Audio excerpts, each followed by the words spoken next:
শেখ হাসিনার এই ফ্যাসিজম, এই স্বৈরাচার দীর্ঘায়িত হয়েছে এই অথর্ব বিরোধী দলের কারণে, এই বিশেষ করে বিএনপির ভুলভাল নেতৃত্বের কারণে।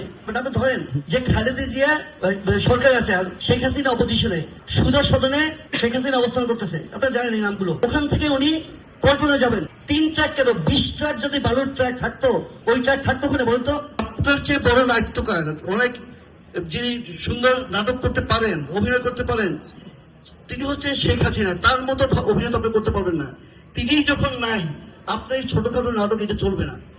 তো কাজেই আপনাদের জন্য আজকে আমি এই কথা দিয়ে শুরু করলাম যে আসলে শেখ হাসিনা এতদিন কেন টিকলো। শেখ হাসিনার টিকসের কারণ একটা হাইওয়ে, এখান দিয়ে আপনার মনে করেন রাজপথের আন্দোলন হচ্ছে, বিএনপির মতো একটা অথর্ব দল ওখানে একটা মরা হাতির মতো শুয়ে আছে, নিজেও কিছু করতে পারে না আর কাউকে করতেও দেবে না। এরকম অবস্থায় চলেছে 17 বছর। আপনারা দেখেছেন যে কিভাবে তারা আন্দোলন করেছে, বালুর ট্রাক পর্যন্ত সরাতে পারে। আপনি ধরেন যে খালেদা জিয়া অপোজিশন আছে, সরকার আছে আর শেখ হাসিনা অপোজিশনে, সুদা সদনে শেখ হাসিনা অবস্থান করতেছে, আপনারা জানেন এই নামগুলো। ওখান থেকে উনি পল্টনে যাবেন, 3 ট্রাক কেন 20 ট্রাক যদি বালুর ট্রাক থাকতো, ওই ট্রাক থাকতো ওখানে বলতো, কখনো থাকতো না। তাহলে রাষ্ট্র কে চালাবে, ক্ষমতায় কে আসবে? শেখ হাসিনার এই ফ্যাসিজম, এই স্বৈরাচার দীর্ঘায়িত হয়েছে এই অথর্ব বিরোধী দলের কারণে, এই বিশেষ করে বিএনপির ভুলভাল নেতৃত্বের কারণে। তারা যেহেতু বিরোধী দলে ছিল, প্রধান বিরোধী দল জামাত ছিল, অন্যান্য দল ছিল, আমরা ছিলাম, শেখ হাসিনার এই অন্যায় অত্যাচার আয়না করে এগুলো তো টিকে রাখা যায় না। আমরা রাজপথে একত্রে যুদ্ধ করেছি। এই যে রাস্তাটা, এই শাহবাগ, তারপরে এই টিএসসি বোর্ড, শহীদ মিনার, ঢাকা মেডিকেল কলেজের এমার্জেন্সি, এই ছিল আমার গতিপথ। এখানে আমি বিচরণ করেছি।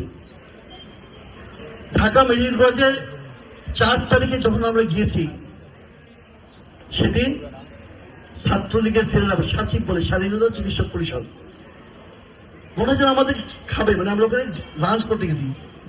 3টা গ্রুপ করে, এক গ্রুপ গেছে, ওই গ্রুপটা আমি নিয়ে গেলাম। সেদিন 157 জন মানুষ মারা গেছে, শহীদ হয়েছে। 5 তারিখে যা হয়েছে আপনারা তো জানেন।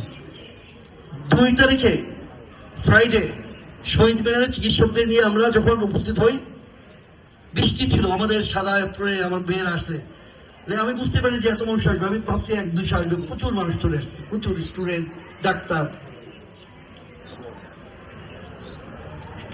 সেই দিন এই মিডিয়ার পরে একটা ঝড় বয়ে গেছে যে এই লাল টি শার্ট পরে লোকটা কে, retired major Minar, who is that man. ওই দিন তো আমরা জানি না যে কি হবে। আর ওই স্বাধীনতা চিকিৎসক পরিষদ, আওয়ামী লীগ, ছাত্রলীগ, যুবলীগ, তারা তো জানে না, তারা তো জানে দীর্ঘায়িত হবে, আমরা সবাই মরে যাবো, সারেন্ডার দেবো, তারা আবার 25 বছর 50 বছর রাষ্ট্র পরিচালনা করবে। 3 তারিখে তারা ওইখানে আবার চিকিৎসকদের একটা সম্মেলন দেয়, সেখানে আয়া বুয়া সুইপার সব দিয়ে হয়ে গেছে, এবং তারা অনেক কড়া নোংরা কথা বলেছে। সেই কথাগুলো সব রেকর্ডেড ছিল, এবং 5 তারিখে দেশ স্বাধীন হয়ে গেছে।